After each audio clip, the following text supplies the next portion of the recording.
Hello guys, and welcome to this EC Aquatics video. Doing water changes is probably the most important piece of aquarium maintenance out there. And that is because water changes remove all of the nasty things out of the water, like all the nitrates, ammonia, and nitrates that are produced in the nitrogen cycle. And those are all harmful to fish, and if those aren't removed, then your fish will suffer and die. And water quality will be terrible, you can get algae, your plants won't grow, all this kind of stuff. So water changes are by far the most important piece of aquarium maintenance out there. And they aren't done in nature, obviously, but as you can see here in this little video clip, look at how fast this water is rushing. It is basically doing a constant water changes, right? All these rivers and streams that these fish naturally live in are all constantly getting new water in. And even the ponds and the lakes, right? New rain is pouring in, old water is going into the ground, and that constantly new water is going in.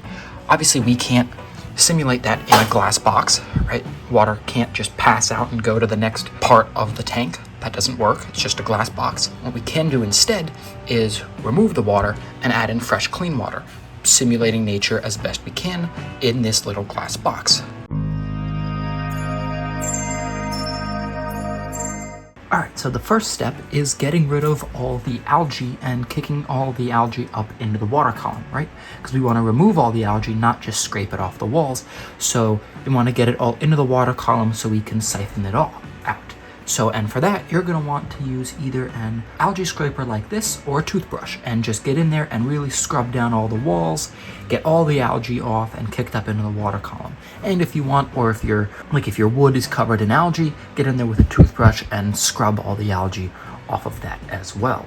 And you're going to really want to get in there and get as much algae off as possible, right? Really kick everything up as best as you can, because the least amount of algae that ends up on the glass after you're done scraping, the slower it's going to come back, and the less often you're going to actually have to do maintenance and remove it. You're going to really want to get in there and clean all the surfaces that you can with your toothbrush.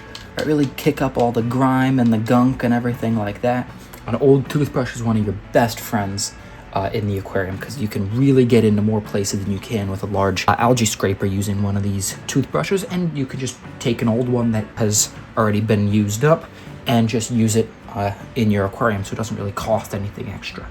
And now the next step is actually doing your water change. And I've got a little hose here, and just a little trick that I've learned to avoid getting water in your mouth is taking the end of the tube, kind of dip it in, get a whole bunch of water in there, lift it up, it's going to start to go, and you put it right back in, and now you've got your siphon. And now you just go around it and try and get out as much gunk as you can. I'm pouring this all into a bucket, and I don't usually like to actually gravel vac, because there's a whole bunch of really good nutrients in the substrate that the plants are going to use.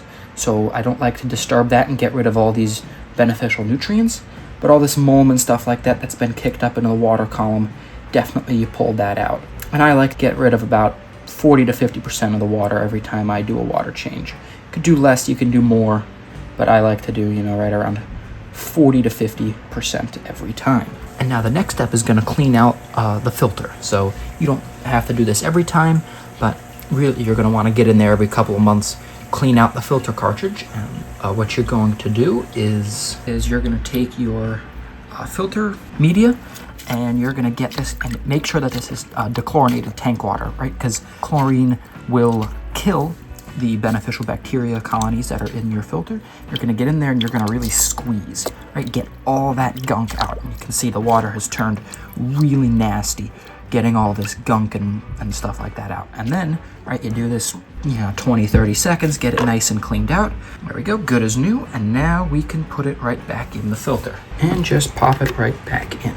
And everything is good as new. All right, now the next step is to refill the tank with water.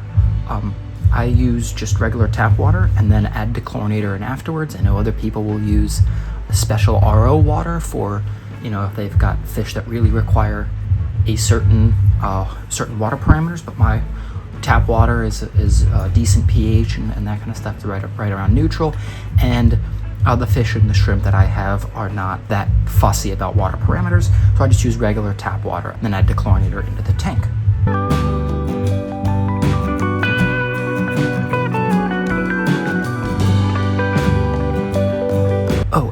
sure that the water that you're adding in is right around the same temperature as the water in your tank.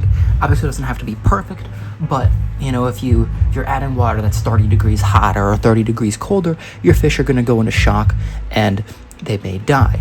So it's a lot better, if it's right around the same temperature, right? Just stick your hand in your tank right when you're cleaning stuff out. You're going to get wet, and feel the water right around the same temperature. Perfect. Doesn't have to be exact, but within 5 degrees probably is where you're going to want to be. Now we're going to add in our dechlorinator to make sure that this water is safe and that no one gets chlorine burn. And now the last thing that I'm going to do is I'm going to trim up my plants. And obviously, if you don't have live plants, you're not going to need to do this, but I do, and some of my rotala stem plants in the background are getting long, so I like to do this at the end.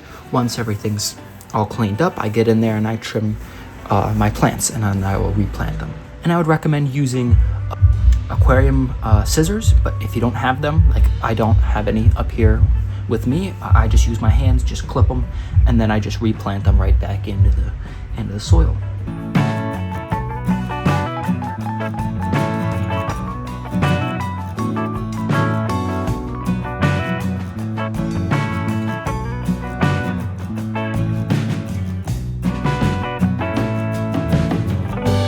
Alright, there we go. Now that that's done, everything's really done. I'm also going to add in a little bit of fertilizer for the plants because a lot of the plants that I have in the tank feed from the water column. There's not a very big bioload in the tank, but that's really all that is to it. It's very simple, very easy, but everyone with a tank needs to know how to do this because without water changes, your fish will suffer and die.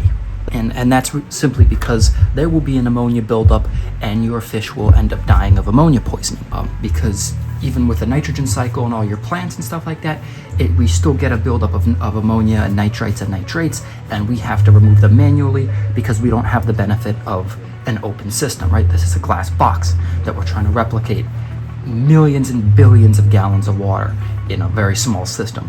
So we need to do these water changes every so often, obviously, and obviously these should go along with testing your water as well.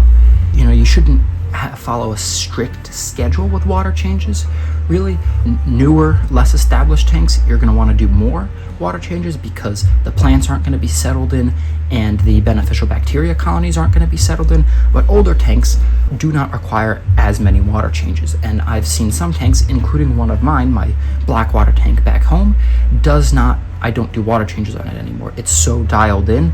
It's been running for like 2.5 years now. It's got a very small bioload. The beneficial bacteria colonies are really established, and the plants, the froglet that I have grows so quickly that that it pulls all the nasties out of the water. And I haven't done a water change on that tank in a good 6 months or something like that, and it's perfect. There's no need for it. But with most tanks, you're going to need to do water changes. So I hope this video was helpful. If it was, then be sure to hit those like and subscribe buttons. Leave a comment below if you thought this was helpful. And I will see you all in the next one.